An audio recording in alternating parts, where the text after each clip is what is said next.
Assalamualaikum warahmatullahi wabarakatuh.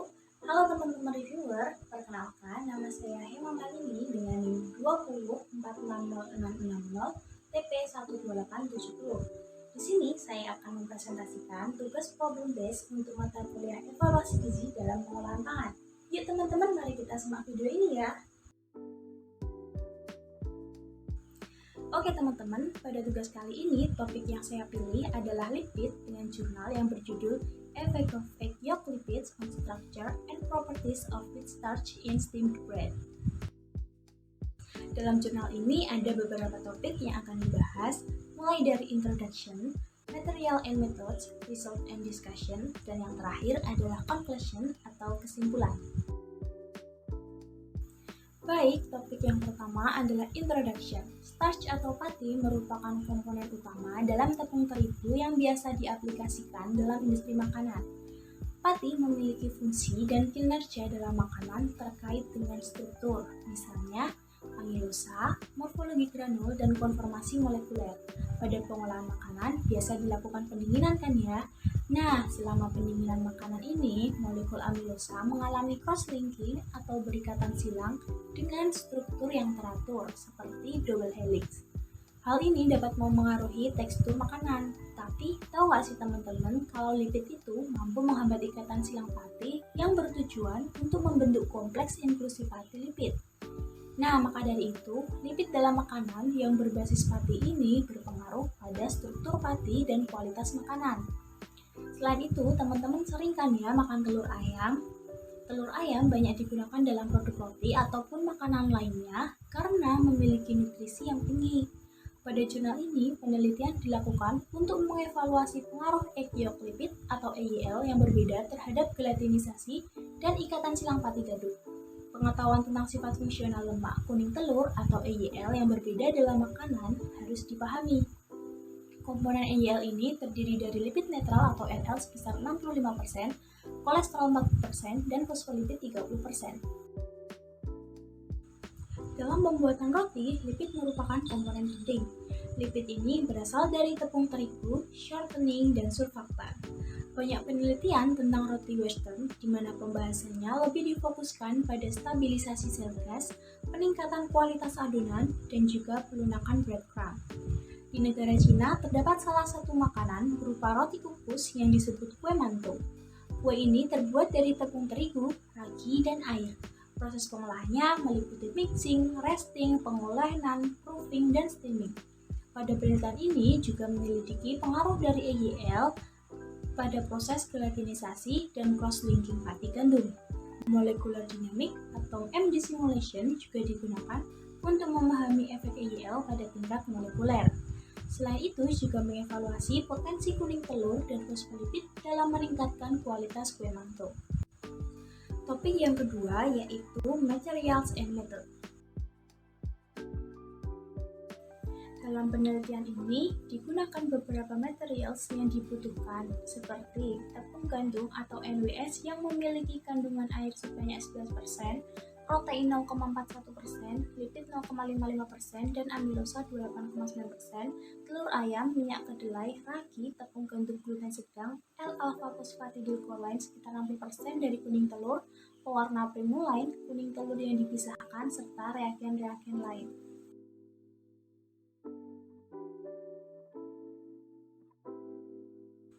Metode yang dilakukan pada penelitian ini dibagi menjadi beberapa submetode, yaitu melakukan ekstraksi netral lipid atau NL dari telur ayam, analisis kromatografi lapis tipis atau TLC, EYL, dan NL, pengukuran fasting properties, pengukuran kekerasan gel pati, differential scanning calorimetry atau DSC, investigasi tingkat molekuler, baik dengan simulasi molekular dinamis atau MD simulation, dan juga X-ray diffraction atau XRD. Lalu, ada produksi dan evaluasi kue mantou, dan yang terakhir yaitu analisis statistik. Baik teman-teman reviewer, masih semangat kan ya? Selanjutnya, topik ketiga yaitu result and discussion. Pembahasan pertama adalah tentang komposisi EYL dan NL. Metode Thin Layer Chromatography atau TLC sering digunakan untuk memisahkan senyawa akular kecil seperti lipid karena relatif lebih murah dan cepat. Polaritas lipid LDL berada dalam urutan penurunan berikut. Fosfolipid lebih polar dari diacylglycerol, kolesterol dari bawah ke atas piring dengan perbedaan yang signifikan atau sesuai skema pemisahan TLC dari kelas lipid sederhana. Hasilnya hanya 15% kolesterol yang diesterifikasi dengan asam membentuk ester dan 73% fosfolipid adalah PC. PC ini merupakan kolesterol dan fosfatidilkolin. Komposisi lemak utama PC adalah asam palmitat dan asam oleat. Dari percobaan ini juga dapat disimpulkan bahwa 2-oleil-1-palmitoyl SN-glycero-3-fosfokolin atau biasa disebut dengan POPC merupakan kelas fosfolipid terbesar dalam kuning telur. Yang kedua adalah tentang efek dari EYL pada proses gelatinization of NWS atau pati gandum. Rapid Viscoanalyzer atau RVA merupakan cara mudah untuk menentukan efek aditif pada gelatinisasi pati. Selain itu, EYL dengan polaritas yang berbeda juga memiliki efek yang berbeda pada sifat gelatinisasi NWS atau pati. PC dan kolesterol mampu mendorong gelatinisasi pati gandum, tetapi lipid utama atau NLDA-EYL tidak. Hal ini menjadi alasan bahwa nilai parameter RVA untuk kuning telur selalu di bawah nilai kolesterol atau PC pada tingkat penambahan 0,4%. Pasta pati yang dimasak pada suhu 95 derajat Celcius dan didinginkan hingga 50 derajat Celcius menyebabkan meningkatnya viskositas pasta pati. Hal ini disebabkan adanya penurunan energi yang memungkinkan lebih banyak keterikatan antar rantai pati dalam sistem.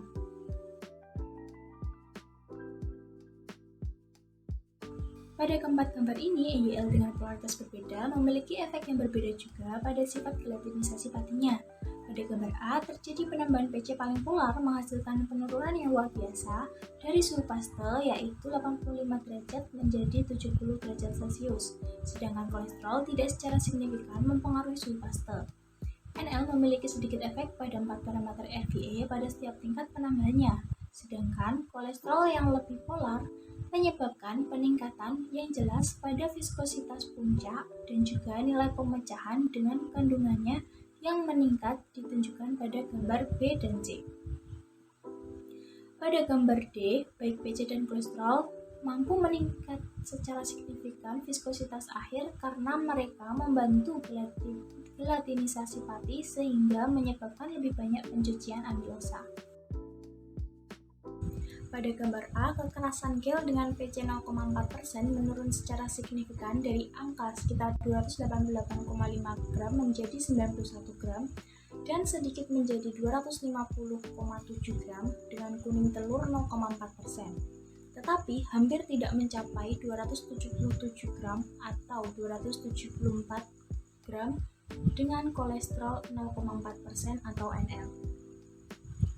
Juga ditemukan pada gambar B bahwa peningkatan tingkat penambahan PC baik itu sebesar 0,05%, 0,1%, 0,2% maupun 0,4% menyebabkan penurunan kekerasan yang signifikan secara terus-menerus. Nah, sedangkan pada gambar C ini menunjukkan bahwa proses retrogradasi pati gandum selesai setelah 2-4 jam selama pengembangan kekerasan dalam waktu 12 jam untuk gel pati tanpa atau dengan 0,2% kuning telur atau PC. Pembahasan yang kedua adalah tentang karakteristik thermal pada tingkat mikroskopik. Umumnya, kekakuan suatu material tergantung pada jarak spasi antar ikatan. Pada penelitian ini, the cube cross-link spacing adalah kebalikannya dari elastisitas. Panjang yang lebih besar dari segmen ikatan silang kristal dari dua untai amilosa dapat dicerminkan oleh suhu puncak yang lebih tinggi dalam kurva DSC. Karena ini mewakili pemecahan lebih banyak ikatan non-kovalen selama disosiasi struktur helix ganda yang dipesan dari amilosa. Pada termogram DSC, pati gandum murni memiliki dua puncak endotermik dan suhu puncak rendah dan juga perubahan entalpinya masing-masing yang mencerminkan organisasi kristal kompleks lipid pati internal amilosa yang ditunjukkan pada gambar B. Sedangkan pada gambar A, segmen amilosa non-kompleks mungkin saling silang untuk membentuk heliks ganda. Hasil dari PC pada tingkat penambahan yang lebih tinggi mengganggu ikatan silang untai amilosa untuk membentuk daerah heliks ganda kristal yang lebih pendek, dan dengan demikian menghasilkan jarak ikatan silang yang lebih besar. Nah, pada gambar ini merupakan hasil dari termogram DSC.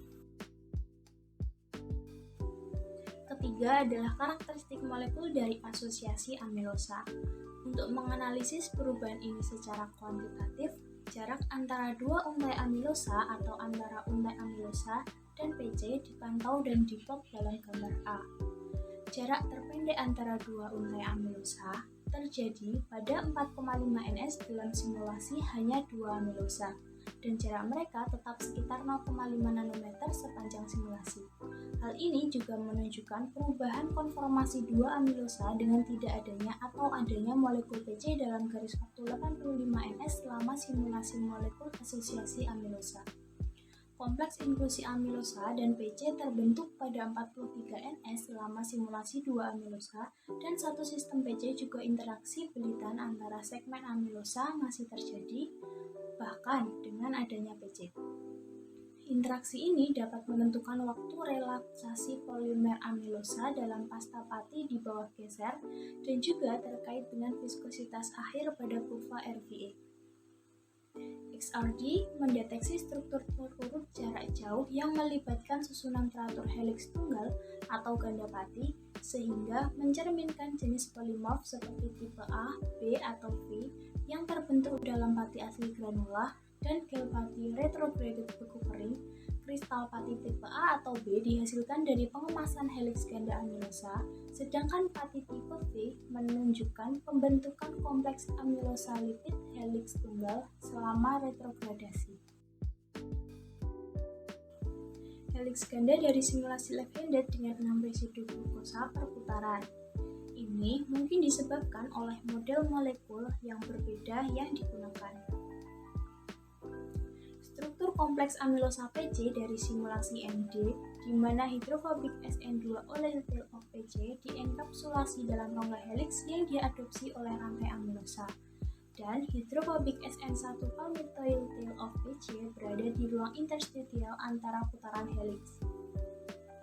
Diameter internal rongga pusat heliks tunggal adalah 8 angstrom dalam penelitian ini, yang dengan demikian lebih besar dari diameter NA-kana untuk ditempatkan di rongga pusat heliks V6 yang diperkirakan dari program pemodelan komputer, tetapi mendekati diameter 5 hingga 5,4 angstrom ditinjau oleh Putzeyes. Baik, pembahasan yang terakhir yaitu tentang evaluasi kualitas kue manto. Ikatan silang amilosa dari pati gandum tergelatinisasi dalam roti umumnya berkontribusi pada kekencangan remah awal saat roti telah benar-benar dingin. Berdasarkan pembahasan dalam penelitian ini, PC dari kuning telur menghambat ikatan silang amilosa melalui pengompleksan pati tergelatinisasi, dan PC memiliki efek pelunakan yang jelas pada kram manto awal. Dalam pembuatan roti, surfaktan juga berfungsi sebagai penguat adonan yang sebagian besar terikat pada gluten. Kemudian ditingkatkan retensi sel gas, dan dengan demikian dapat meningkatkan volume roti. Namun, dalam penelitian ini, baik kuning telur maupun komponen aktif permukaannya, PC tidak memiliki efek signifikan pada volume spesifik manto. Hal ini mungkin saja disebabkan oleh perbedaan formula dan sistem pengolahan antara roti manto Cina dengan roti Western. Topik yang terakhir adalah conclusion atau kesimpulan. Dari penelitian ini didapatkan beberapa poin kesimpulan. Penyelidikan eksperimental dan teoritis gelatinisasi dan juga ikatan silang pati gandum menunjukkan bahwa mereka dipengaruhi oleh beberapa EYL dengan polaritas yang berbeda, seperti NL, kolesterol, dan PC. PC paling polar di antara lipid ini mampu mendorong gelatinisasi gel pati dan dikomplekskan dengan amilosa yang menyebabkan penghambatan ikatan silang gel pati gandum. Hal ini ditemukan untuk menghasilkan penurunan kekerasan gel yang dibentuk oleh pendinginan pasta gelatin. Pada tingkat molekuler, simulasi komputer menunjukkan bahwa segmen molekul amilosa dan PC membentuk kompleks heliks tunggal selama ikatan silang.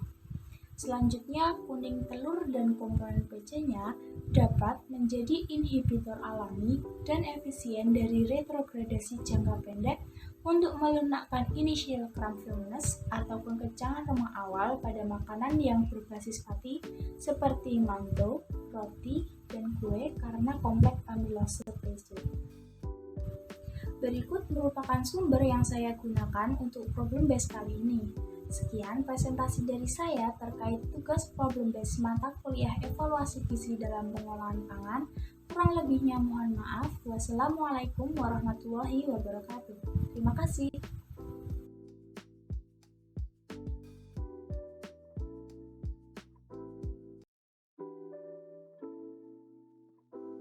Pertanyaan yang pertama, tolong jelaskan cara pembuatan manto yang dilakukan untuk penelitian pada jurnal.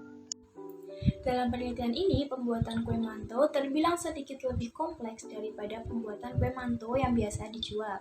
Pertama, bubuk kuning telur dan PC didispersikan menggunakan air suling sebanyak 100 ml dengan pengadukan magnetik selama 10 jam. Kemudian dicampur dengan tepung 200 gram dan ragi 1,6 gram menggunakan mixer selama 5 menit. Lalu adonan yang sudah jadi ini kemudian di resting pada suhu kamar selama 10 menit, kemudian digulung 8 kali.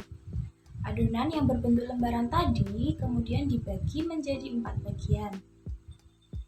Lalu adonan tersebut diuleni dan difermentasi pada suhu 37 derajat Celcius di bawah kelembapan 80% selama 15 menit. Kemudian adonan dikukus di atas air mendidih selama 15 menit dan didinginkan selama 1 jam pada suhu kamar. Pertanyaan yang kedua, di slide bahan-bahan Anda menyebutkan bahwa pengujian dalam penelitian ini menggunakan reagen.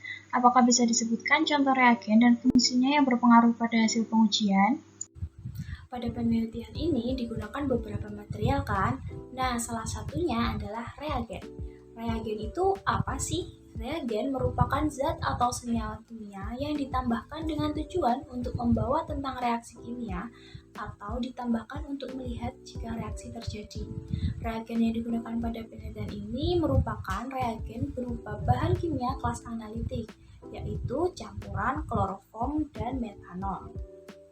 Campuran ini merupakan campuran yang berfungsi sebagai reagen organik untuk mempermudah metode Folch dalam analisis TLC atau Thin Layer Chromatography. Campuran kloroform metanol ini digunakan untuk memisahkan senyawa turunan alkaloid. Pertanyaan yang ketiga, pada slide efek dari EIL pada proses gelatinisasi NWS, tertulis bahwa EIL dengan polaritas berbeda memiliki efek yang berbeda pula pada sifat gelatinisasi NWS. Mengapa polaritas yang berbeda dapat mempengaruhi efek terhadap sifat gelatinisasi NWS? Baik teman-teman, pada proses gelatinisasi pati atau NWS, bahan yang digunakan kan EIL. EIL ini ada 3 komponen seperti NL, kolesterol, dan fosfolipid. Komponen-komponen ini memiliki proporsi yang berbeda, selain itu juga memiliki variasi parameter berbeda, baik itu pasting temperature, viskositas puncak, kerusakan, dan viskositas akhir. Nah, perbedaan-perbedaan ini memiliki fungsinya masing-masing. Untuk lebih jelasnya, mari kita lihat pada gambar. Pasting temperature yang lebih rendah, viskositas puncak yang lebih tinggi, dan nilai pemecahan yang lebih besar biasanya dianggap sebagai indikasi kapasitas pengikatan air yang lebih kuat dan disintegrasi pati yang lebih mudah. Sedangkan viskositas akhir yang lebih tinggi biasanya berkorelasi dengan lebih banyak kandungan amilosa yang terlepas dari granula pati selama gelatinisasi. Pada gambar A, penambahan PC paling polar mampu menurunkan pasting temperature yang signifikan, yaitu minus 85 derajat Celcius hingga minus 70 derajat Celcius. Namun, kolesterol tidak signifikan penurunannya. Pada gambar B dan C, mari kita lihat, NL memiliki sedikit efek pada 4 parameter RVA pada setiap tingkat penambahannya, sedangkan kolesterol yang lebih polar menyebabkan peningkatan yang jelas pada viskositas puncak dan nilai pemecahan dengan kandungannya yang meningkat. Pertanyaan yang keempat, tolong jelaskan metode keenam yaitu investigasi tingkat molekuler, baik MD simulasi dan X-ray diffraction atau XRD. MD simulation merupakan suatu metode simulasi pada komputer dengan mengamati pergerakan molekul-molekul yang saling berinteraksi. Dengan cara mensimulasikan molekul yang saling menarik, mendorong, maupun menabrak satu sama lain. Dengan melakukan MD simulasi ini, molekul memberikan informasi statik dan dinamik pada skala atomik yang selanjutnya dapat diolah menjadi informasi skala makroskopik seperti tekanan, temperatur, dan lain-lain. Pada penelitian ini, aplikasi yang digunakan adalah GROMACS. Tahu nggak teman-teman GROMACS itu apa?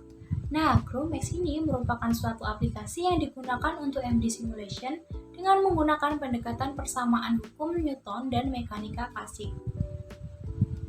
Di penelitian ini, MD simulation dilakukan dari dua untai amilosa dengan atau tanpa POPC pada suhu 280 Kelvin dalam kotak air berbentuk kubus. Setiap untai amilosa ini memiliki panjang 12 unit glukosa dan medan gaya kromos 56A6-karbo-R digunakan untuk memodelkan molekul amilosa.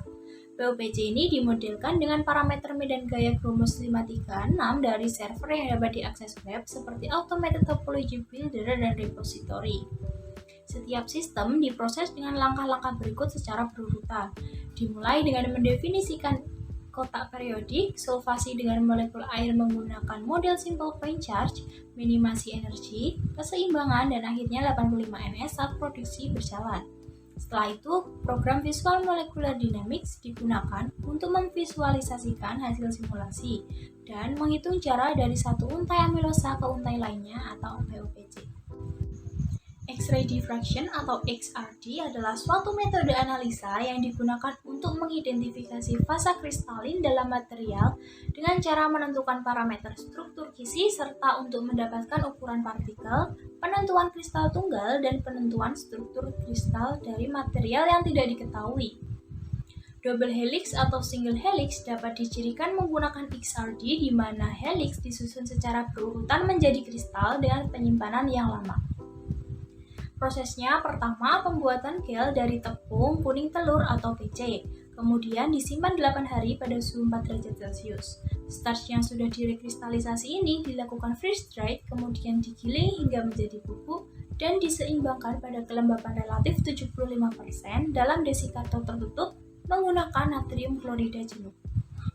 Setelah serbuk sampel ditekan ke piring plastik, pengukuran XRD ini dilakukan pada difraktometer D2 phaser yang dilengkapi dengan detektor line ATM. Sinar X dihasilkan oleh radiasi tabung CU pada tegangan 30 kV dan arus 10 mA. Difraktogram dikumpulkan pada rentang sudut 2 θ dari 5 derajat hingga 50 derajat dengan ukuran langkah 0,05 derajat per setengah detik. Kristalinitas relatif dihitung dari rasio luas punca dengan luas total difraktogram dan jarak D juga diperkirakan menurut hukum Bragg menggunakan perangkat lunak Z6.0.